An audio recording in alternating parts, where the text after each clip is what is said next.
다시 한번 기도할까요? 하나님 아버지 감사합니다.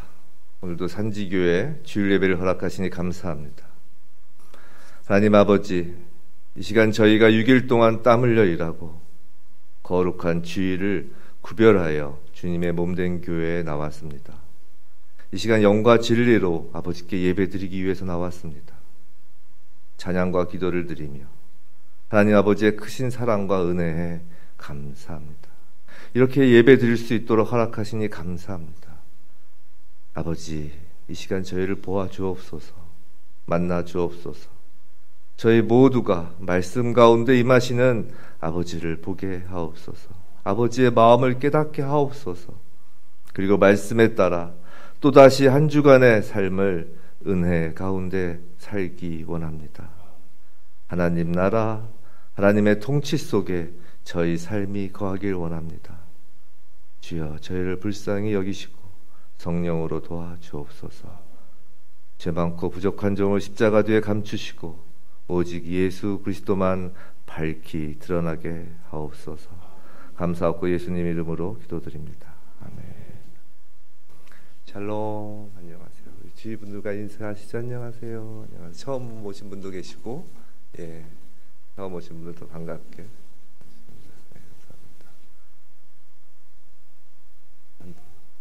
설교 시작하기 전에 늘 예배 시작 전에 이렇게 찬양 준비해 주시는 모든 분들 감사하고요. 제가 웬만하면 강대상에서 감사 인사를 안 하는데 갑자기 예배를 준비하시는 손길들이 감사하다는 마음이 막 들더라고요. 시작할 때, 기도할 때. 그리고 이렇게 꽃 이렇게 해주신, 오늘은 최진 성도님이 하셨나? 윤소정 성도님이 하셨어요? 성도님들 제가 잘 얘기는 안 하는데 이거 해주신 최진 성도님이나 윤소영 성도님은 자비량으로 해주시는 거예요.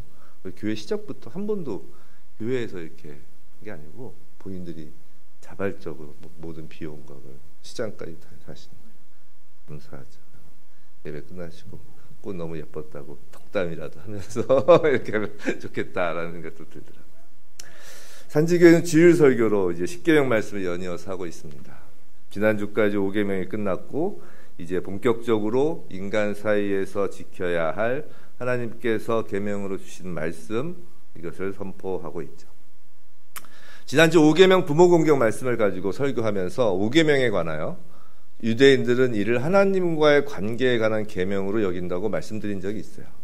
그러니까 히브리인들은 그 하나님께로부터 출애굽 당시 10계명을 받은 민족인 그들에게는 오늘 6계명부터가 인간 사이에 관한 계명인 거예요. 지난주 5계명에 관한 설교 제목이 질서의 하나님이었습니다. 오늘 처음 오신 분들도 계시니까 지금까지 그걸 간략하게 조금만 복습해 볼까요? 우리는 지금까지 10계명의 전문부터 시작하여 10계명을 순서대로 살펴보고 있습니다. 하나님과 인간 사이를 규율하는 계명으로 알고 있는 1계명부터 4계명을 통하여 하나님이 누구신지, 하나님의 우리를 향한 마음이 어떠하신지 깨닫게 하셨죠. 하나님은 창조주시고 우리를 애굽에서 구원하신 분이죠. 하나님의 크고 놀라운 사랑을 보여주는 것이 바로 10계명이라고 했습니다. 그리고 5계명 부모 공경을 통해 하나님께서 이 땅에 세우신 하나님 나라의 질서에 관하여도 저희에게 알려주셨습니다. 이제 하나님이 인간을 창조하시고 인간 사이에 지켜야 할 가장 중요한 계명, 인간이 서로 공존할 수 있는 원칙을 말씀하고자 하십니다.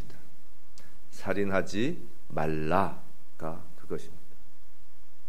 살인하지 말라. 심플하죠? 어쩌면 너무나 당연하다고 여겨질 수 있는 말씀입니다.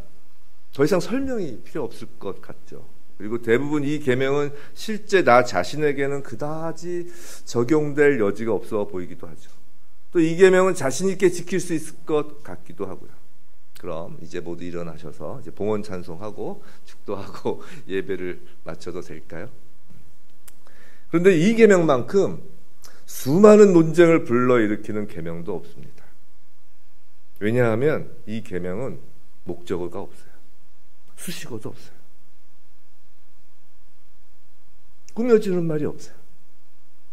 히브리어 원어로도 알파벳이 단 6개에 불과합니다. 우리말로도 철자가 6개로 같아요. 살인하지 말라. 그죠? 누구를 살인하지 말라는 것도 없고 어떤 상황에서 살인하지 말라는 것도 없고 그저 살인하지 말라라고 하죠. 단순하게 보이는 이 계명은 실상 현실 속에서 많은 논쟁을 불러일으키고 있습니다. 오해의 소지가 많을 수 있는, 어쩌면 이해하기가 오히려 어려운 계명이 될 수도 있는 거예요. 예를 들어볼까요?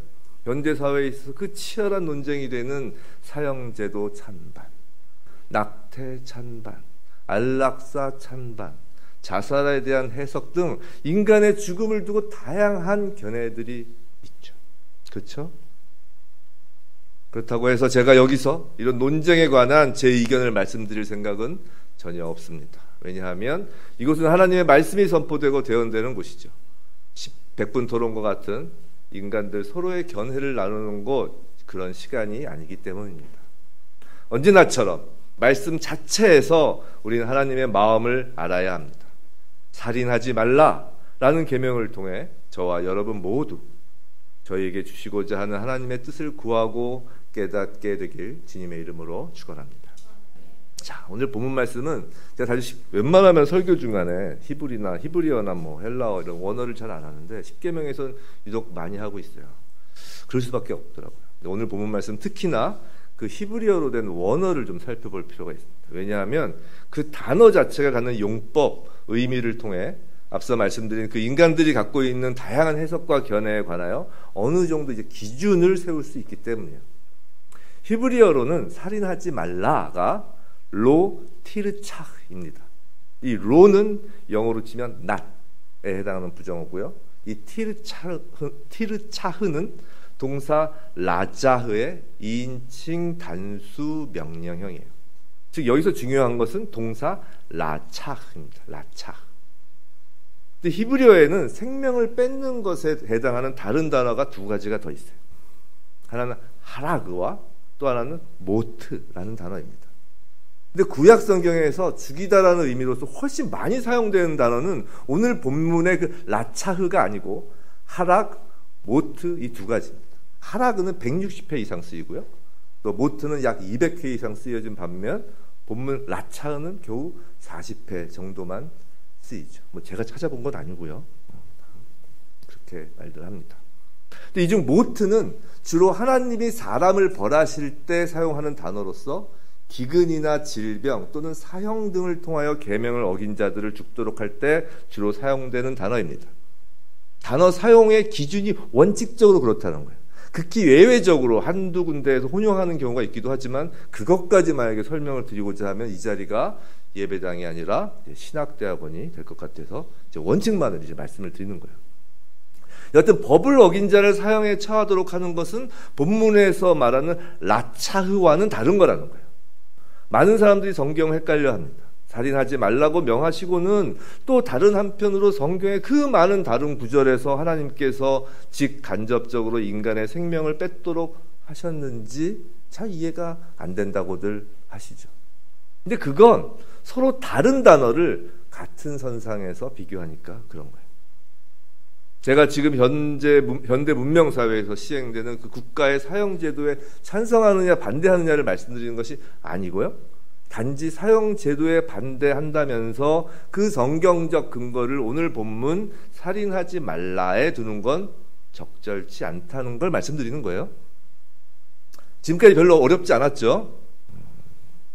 조금만 더 본문의 그 라차흐라는 단어를 살펴보기로 해요.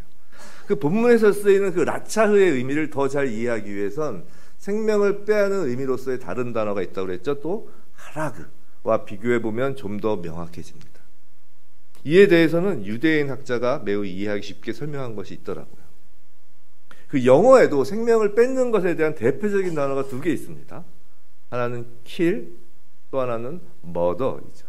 히브리어 하라크는 영어로 치면 kill에 해당하는 단어예요. 사람과 동물을 포함하여 그것이 도덕적이든 합법적이든 비도덕적이든 불법적이든 모든 죽이는 것을 포함하는 단어예요. 하라크, kill. 근데 오늘 본문의 라차흐는 영어 단어로 murder에 해당하는 겁니다. 물론 다시 말씀드리지만 단어 사용의 기준 원칙을 말씀드리는 거예요. 즉 기본적으로 살인하지 말라의 라차흐는 불법적, 비도덕적으로 사람의 생명을 빼앗는 걸 의미하는 거죠. 사실 우리말로 죽이다와 살해하다 또 이런 차이를 좀 담고 있죠. 우리가 모기나 동물을 잡으면서 모기를 죽인다, 동물을 죽인다고 하지 모기를 살해한다 라고는 하지 않죠. 또 전쟁에서 적군을 죽이는 행위도 kill the enemy지 murder the enemy라고 하지는 않죠. 즉 어떤 사람들이 전쟁에서 적군을 죽여야 하는 것에 이제 반대하는 소위 평화주의자들이거나 또는 동물을 죽이는 것에 반대하는 그 채식주의자들이라고 해서 그 평화주의, 채식주의 등의 근거도 오늘 본문과는 관계가 없다라는 거예요. 살인하지 말라라는 매우 단순한 계명으로 인하여 많은 논란이 있지만 히브리어 원어 라차 안에 이미 대부분의 답이 들어 있는 겁니다. 그러나 하나님은 매우 단호하게 명령하시는 거예요. 살인하지 말라라고요. 이것이 하나님 나라가 이 땅에 임하는 명령으로서 매우 중요하다는 겁니다. 왜일까요? 사람이 사람을 죽이는 것이 왜 인간에게 금지된 첫 손가락에 꼽히는 매우 나쁜 행위일까요? 이에 관해서 인간의 존엄성, 인간 사회의 유지 등 여러 가지 심도 있는 철학, 윤리학, 사회학을 펼치는 것도 가능하겠지만 우린 그 이유를 하나님에게서 찾습니다. 성도 여러분, 십계명은요 하나님 나라 통치의 원리, 법입니다. 모든 계명은 하나님으로부터 주어진 것이고 하나님의 뜻, 주권과 무관한 것은 하나도 없습니다. 십계명은요 하나님 주권을 선포하는 명령인 거예요. 그런 차원에서 십계명의 그 육계명, 오늘 말씀은 생명에 관한 주인 선언인 거예요. 하나님께서 내가 생명의 주인이니라 라고 선언하시는 거예요. 하나님이 살인하지 말라고 명령하신 이유는 또한 그렇게 명령하실 수 있는 근거는 그분께 그럴 권리와 자격이 있기 때문이라고요. 하나님은 창조주시고 모든 생명의 창조주로서 모든 생명의 주인이시며 특히 모든 사람 생명의 주인이심을 선언하시는 겁니다. 창세기 9장 6절에서 하나님께서 말씀하셨어요. 우리 한 목소리 읽어볼까요? 시작. 다른 사람의 피를 흘리면 하나님이 자기 형상대로 사람을 지으셨음이니라. 이게 무슨 의미일까요? 종교개혁 당시 칼빈은 이 대목을 풀이하기를 하나님은 인간이 당신의 형상을 지니고 있으므로 인간이 죽으면 당신 자신이 훼손당하는 것으로 여기신다라고 하였어요. 즉 사람을 해치는 것은 단순히 사람만 해치는 것이 아니라는 거예요. 그 사람 생명의 주인이신 하나님을 해치는 것이라는 거죠. 그런 차원에서 살인하지 말라는 육계명은 하나님을 해치지 말라는 두려움을 가지고 받는 말씀인 거예요. 성도 여러분, 나의 생명도 마찬가지예요. 살인하지 말라에는 목적어가 특정되어 있지 않습니다. 살인의 그 인자에는 다른 사람을 가리키기도 하지만 나도 포함되는 거예요. 한번 잘 생각해 보세요. 생명은요, 내 생명이라고 하지만 실상은 나의 소유가 아닙니다. 하나님이 주신 거예요. 우리 믿는 성도들은 나의 돈, 나의 자녀라고 하지만 믿는 성도들은 실상은 돈이든 자녀이든 내가 소유자가 아니라 단지 하나님께서 주신 돈, 하나님께서 주신 자녀를 맡아 관리하는 청지기라고 누누이 말씀드렸잖아요. 생명도 마찬가지입니다. 아니 더욱 그렇죠. 내 생명이라는 것은 하나님께서 나에게 담아주신, 나를 창조하여 불어넣으신 생명인 것이지 내 마음대로 할 수 있다는 의미의 나의 라는 건 아니라는 거예요. 지금 자살을 하면 지옥에 간다고 하는 말씀이 아니에요. 절대로 말씀을 오해하면 안 됩니다. 우린 인간의 모든 죽음에 대하여 결론을 내리거나 평가할 자격이 없어요. 영혼 구원과 심판의 문제는 전적으로 하나님 결정 사항인 거죠. 제가 높아심에 다시 강조하지만 어떤 사람이 교회 다닌다고 다 구원받는 자인지 아닌지 우린 모르는 거예요. 그런 생각을 할 필요도 없고 알 필요조차 없다고. 알고 싶다고 알 수도 없어요. 자신의 구원 문제만 신경 쓰세요. 남의 구원 문제에 신경 쓰지 마시고요. 다른 사람의 구원과 심판을 생각하는 순간, 그 순간 자신은 하나님의 자리에 앉아 있는 겁니다. 교회 생활에서, 신앙생활 공동체에서 도저히 이해 안 되고 밉고 싫고 세상 죄를 짓는 사람이 있어도 절대로 이를 구원, 심판과 연결짓지 않으시기를 바랍니다. 여하튼 앞에서 말씀드린 것처럼 이 자리에서 안락사나 자살 등에 대해 토론할 생각도 역량도 저는 없습니다. 설령 역량이 된다고 해도 말하기가 참으로 주저되는 것이 당사자가 아닌 이상 함부로 말할 수 없는 아픔과 고뇌가 있기 때문이에요. 그 아픔과 고뇌는 논의의 대상 이전에 공감과 이해의 대상인 거예요. 그러나 그럼에도 불구하고 분명하게 우리 모두가 함께 받아야 할 말씀은 나의 생명이라고 내 맘대로 할 수 있는 것이 아니라는 겁니다. 왜냐하면 지금 생명은 내 안에 있지만 그건 나의 소유가 아니기 때문이죠. 내 생명의 진짜 주인은 하나님이십니다. 그분이 명령하십니다. 살인하지 말라 하십니다. 하나님께서 살인을 엄격하게 금하신 이유는 그것이 생명에 관한 하나님의 거룩한 주권을 침해한 것이기 때문이에요. 하나님의 것을 뺏는 것이기 때문이죠. 그리고 둘째로 이제 살인은 하나님의 형상을 파괴시키는 행위입니다. 창세기 1장 27절, 창세기 2장 7절 우리 함께 읽어볼까요? 시작. 하나님이 자기 형상 곧 하나님의 형상대로 사람을 창조하시되 창세기 2장 7절 여호와 하나님이 땅의 흙으로 사람을 지으시고 생기를 그 코에 불어넣으시니 사람이 생명이 되니라. 사람의 생명은 하나님께서 불어넣으신 생기입니다. 사람은 다른 피조물과는 완전히 다른 피조물이에요. 동물의 생명과는 다른 하나님의 생기가 들어간 생명, 히브리어로 네페시를 지닌 존재입니다. 네페시. 그래서 단순히 육신의 죽음만 살인이 아니라 영혼을 죽이는 것도 살인에 포함돼요. 그 대표적인 예로 구약에서 든 것이 여성을 강간하는 것이라고 합니다. 신명기 22장 25절 26절이에요. 우리 함께 읽어볼까요? 시작. 만일 남자가 어떤 약혼한 처녀를 들에서 만나서 강간하였으면 그 강간한 남자만 죽일 것이요 행하지 말 것은 처녀에게 죽일 죄가 없습니다. 이 일은 사람이 일어나 그 이웃을 쳐 죽인 것과 같은 것이라. 그래서 강간을 한 사람은 마치 이웃을 쳐 죽인 것과 같다라는 거예요. 근데 여기서 죽이다에 쓰인 히브리어 단어가 라차흐입니다. 바로 육계명에서 쓰인 단어이죠. 살인과 같다라는 거예요. 근데 이 신명기 이 말씀에서 한국어 번역에는 빠져 있지만 히브리어 원어에는 있는 단어가 있어요. 그건 바로 방금 말씀드린 네페시, 생명입니다. 즉 강간은 생명을 해치는 것이고 이건 살인에 해당한다는 거예요. 생명, 좀 쉽게 단순하게 표현하면 영혼, 그 영혼을 죽게 하는 것, 그것도 살인이라는 거예요. 육체의 숨을 못 쉬게 하는 죽음뿐만 아니라 영혼의 숨을 못 쉬게 하는 것, 그것도 살인이라는 거예요. 이건 제 말이 아니에요. 예수님 말씀이잖아요. 사실 살인하지 말라는 계명에 대하여 평소 나와 아무 상관없다고 생각하였는데 이제 저희 가슴에 찔리게 다가오는 말씀인 거죠. 그 유명한 산상수 말씀입니다. 마태복음 5장 21절 22절 말씀. 우리 22절 말씀만 함께 읽어볼까요? 시작. 나는 너희에게 이르노니 형제에게 노하는 자마다 심판을 받게 되고 형제에 대하여 나가라 하는 자는 공회에 잡혀가게 되고 미련한 놈이라 하는 자는 지옥불에 들어가게 되리라. 예수님의 산상수훈 말씀이죠. 우리 산지교회 개척 초기에 제가 산상수훈 시리즈 설교를 당시 선포한 그 본문 말씀입니다.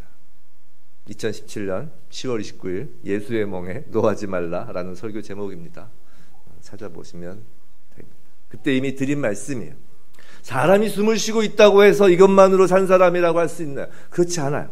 사람이 사람다운 것은 하나님이 창조하신 하나님의 형상을 닮은 자로서 가치가 있을 때 살아있다고 할 수 있다는 거예요. 그 안에 생명, 네페시가 숨을 쉴 수 있어야 살아있는 거예요. 근데 다른 사람의 그런 가치를 땅에 던져버릴 때 이것은 또 다른 살인이 되는 거예요. 예수님께서 말씀하시길 형제에게 노하는 자가 심판을 받게 되는데 그중 라가라고 하는 자와 미련한 놈이라고 하는 자에 대한 말씀이에요. 라가는 히브리어로 레크에서 나온 말로서 일종의 욕이에요. 우리말로는 어리석은 천치, 바보라는 것을 욕으로 세게 말하는 거라고 보시면 됩니다. 이는 상대방에 대하여 인간적으로서의 그 존엄성을 짓밟고 인격을 모독하는 그런 정신적, 인격적 살인이죠. 영혼을 죽이는 거예요. 미련한 자로 번역된 것은 원어로 모로스라는 욕인데 하나님을 부정하는 자라는 뜻입니다. 요새 말로 하면 저 사람 예수 믿는 사람 맞아? 아, 저런 사람이 어떻게 예수님을 믿는 사람이야? 라고 하는 거예요. 말씀드렸잖아요. 이건 하나님의 반단 부분까지 자기가 하는 거라고요. 하나님의 자리에 앉아서 정죄하는 거예요. 영적 살인입니다. 이런 멸시와 정죄는 그 사람의 사람으로서의 가치를 빼앗고 낙인 찍는 거예요. 살아도 사는 것이 아닌 것으로 취급하는 거죠. 예수님은 이것도 살인의 범주에 넣으십니다. 더 심플하게 말해서 라가, 미련한 자, 즉 욕하지 말라는 거예요. 형제에게 욕을 하여 그로 하여금 영혼을 죽게 하면 이 또한 살인하는 거라는 거예요. 예수님께서는 살인하지 말라는 그 6계명에 더한 것을 붙이신 거거나 확대하여 해석하신 것이 아니라 이미 그 계명이 가지고 있는 원래 의도를 풀어서 정확히 설명하신 거예요.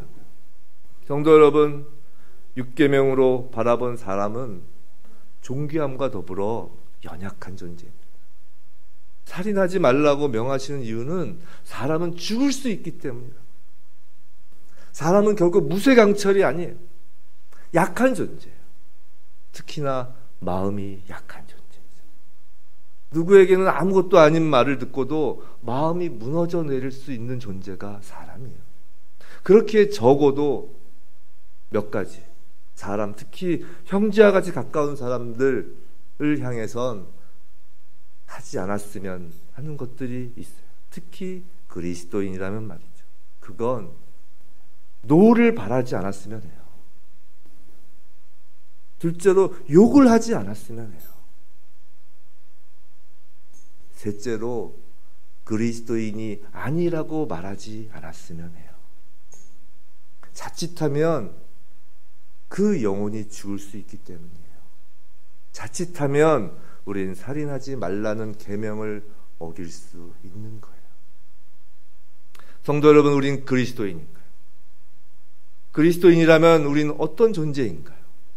예수를 믿고 예수를 주로 시인하고 십자가의 구원과 부활의 생명을 내 안에 지닌 자라는 건 무엇인가요?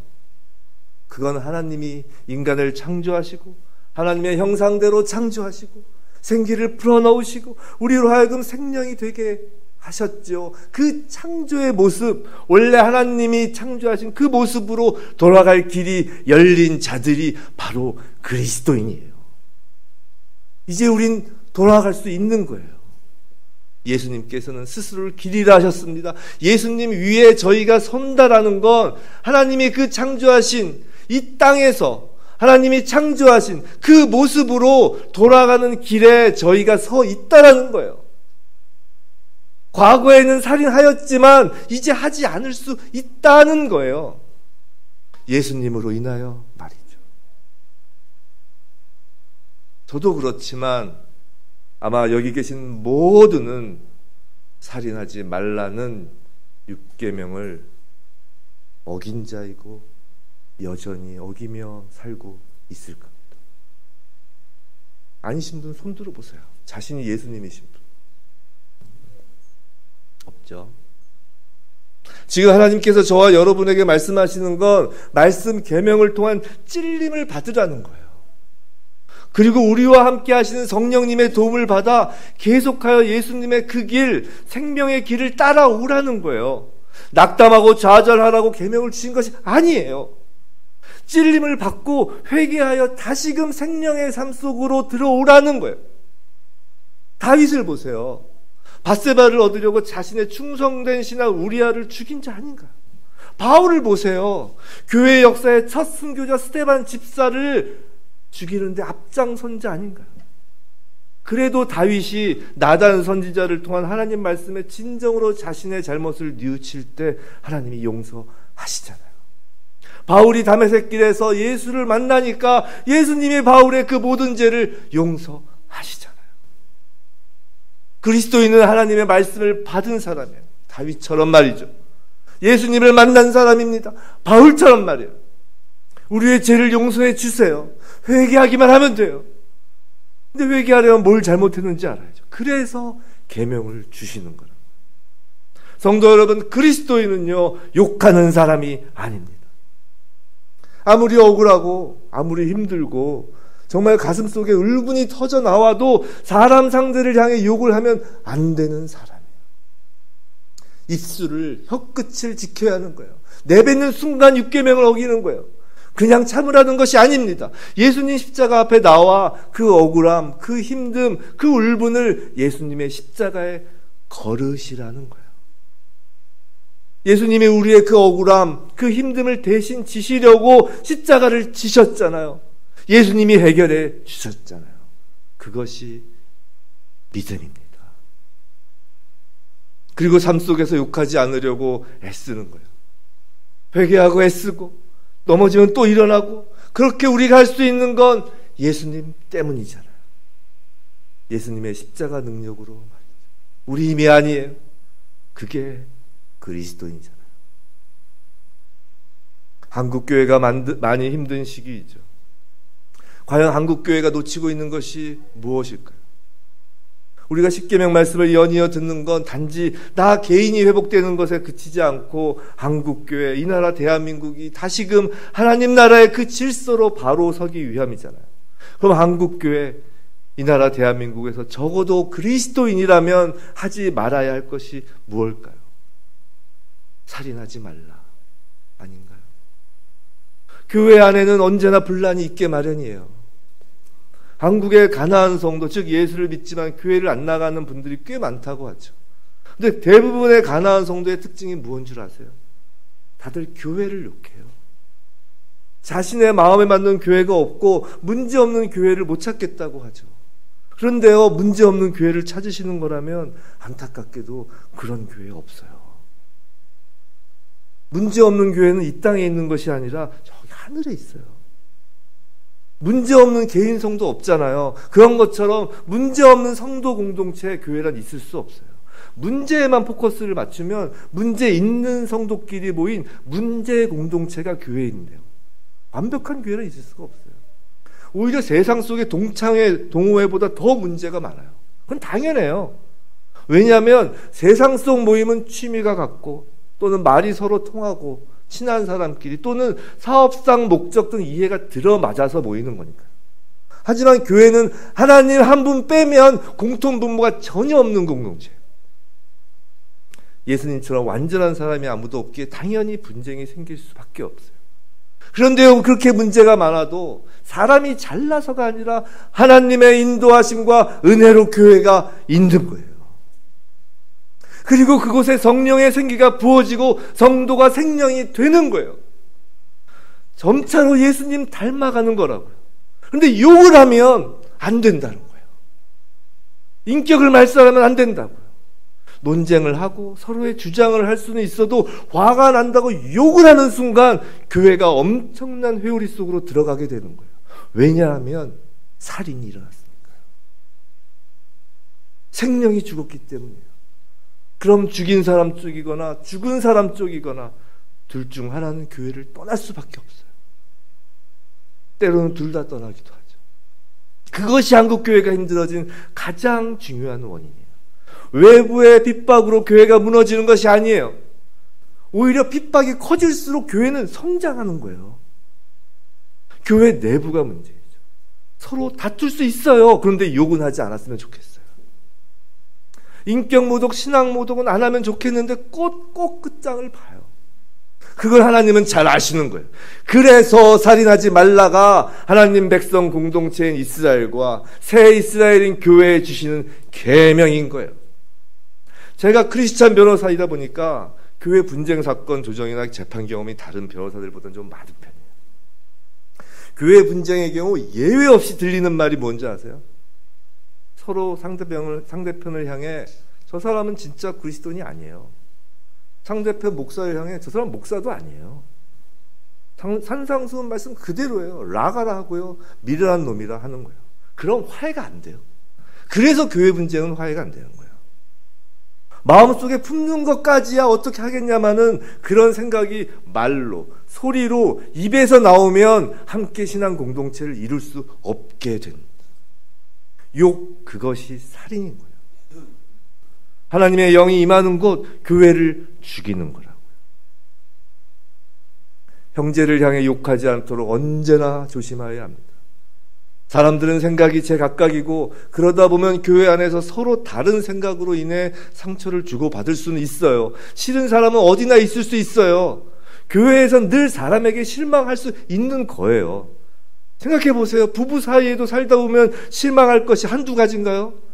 교회에서 같은 믿음 안에서도 누군가에게 실망할 수 있어요. 하지만 마지막까지 하지 말아야 할 건 라가, 상대를 향한 욕설과 미련한 자, 상대가 예수 믿는 사람인지 모르겠다라는 말이에요. 개인을 해치는 것이 아니라 하나님을 해치는 것처럼 교회를 해치는 것 또한 예수 그리스도의 몸을 해치는 거예요. 이건 국가적으로도 마찬가지입니다. 언제부터 우리나라가 이렇게 삭막해지고 분노공화국이라는 말까지 할 정도로 품위가 떨어졌나요? 한번 생각해 보세요. 그건 인터넷에 욕이 난무하면서인 것 같아요. 온갖 욕설로 넘쳐나는 댓글들, 핸드폰 문자와 카톡에 욕이 넘쳐나면서부터인 것 같습니다. 성도 여러분, 우리는 그리스도인인가요? 의견이 다르고 생각이 다르면 그것을 표현할 수 있고 표현할 권리도 있죠. 하지만 욕설은 그리스도인답지 않은 거예요. 우리에겐 그건 살인하는 것이기 때문이죠. 우린 그리스도인인 거예요. 성도 여러분, 저희에게 생명을 주신 분은 하나님이십니다. 그분이 창조주이시고 이제 저희는 그분을 아버지라 부를 수 있습니다. 저희 안에 그분이 사는 거예요. 저희와 영원히 함께 하십니다. 예수님의 십자가 대속과 부활로 인하여 말이죠. 우리는 그 십자가 죽음과 부활을 믿는 그리스도인입니다. 누가, 어느 분이 그리스도인으로 살아내려고 애쓰시렵니다. 어느 분이 예수 닮기를 간절히 소원하시나요? 그 시작은 하나님이 주신 생명을 소중히 여기는 것입니다. 살인하지 않는 거예요. 나 자신에게 주신 생명은 물론 형제의 생명까지 말입니다. 누가 아무리 욕을 해도, 그 욕을 먹어도 그것을 십자가에 걸고 내 입술에서는 욕을 지우는 것, 그것이 그리스도인이에요. 하나님께서 지금 생명을 살리는 것까지 요구하시는 것이 아니에요. 적어도 우리에게 죽이지는 말라는 거예요. 하나님께서 부모 공경이라는 통로를 통해 이 땅에 하나님 나라 질서로 운행되는 하나님 백성 공동체를 세우십니다. 거기서 제일 먼저 주신 계명, 살인하지 말라입니다. 공동체의 기초라는 거예요. 신약시대 하나님 백성 공동체, 새 이스라엘은 교회입니다. 교회에게 주신 계명 역시 살인하지 말라입니다. 부디 저와 여러분 모두 더 이상 살인하지 않기를 기도합니다.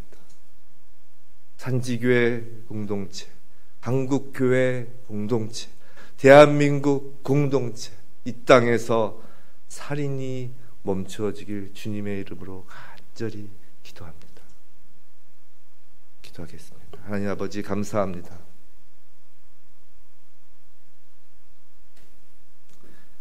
오늘 저희에게 살인하지 말라는 계명을 주시고 저희 모두가 살인범임을 깨닫게 하시니 감사합니다.